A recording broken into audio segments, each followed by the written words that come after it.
behind every animal welfare story, there isn't just an animal, there's a person and a human.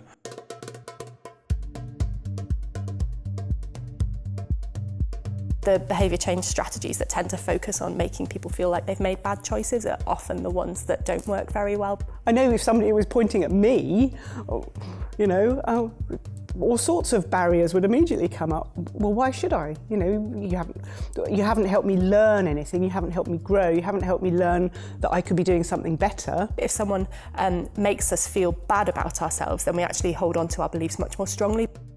In order to help animals, you have to go and listen to the people that are around that issue.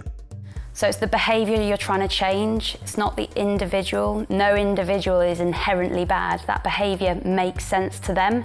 It's our job to understand why does that behaviour make sense to them, and from there we can start changing those behaviours. I'd like to see a world where people who are disseminators of information understand people better. So a lot of the behaviour change strategies that work are much more fun and encourage us to get involved in a social movement like Stoptober, for example, or Veganuary.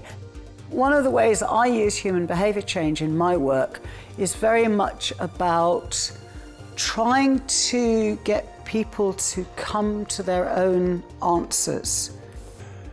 By just simply listening, you're able to really gather some insights about how those communities, those individuals, that audience you're after, how they're really feeling. You've got to work with the issues that people face in order to help the animals. Certainly in the communities we're working in, it's often that people have never had access to people who are going to listen to them and help them develop and help them grow and help them get to a place where they are enabled and they can do things for themselves.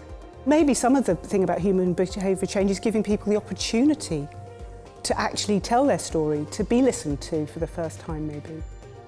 Being able to really empathize and learn to talk with other people and really listen to what they're saying is incredibly important so that you can put yourself in their shoes and understand where they're coming from. What we've learned is that we should never assume. We should always ask them what their point of view is, what their problems are, what their barriers are. So one simple barrier that we help people in communities overcome is transport.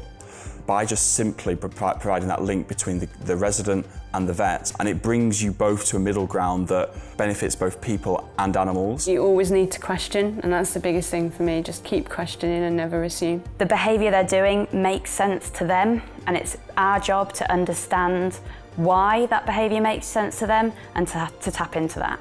I would say human behaviour change is for everyone, and if you want to understand yourself and other people better, then you should take that first step and just read up a little bit more about it.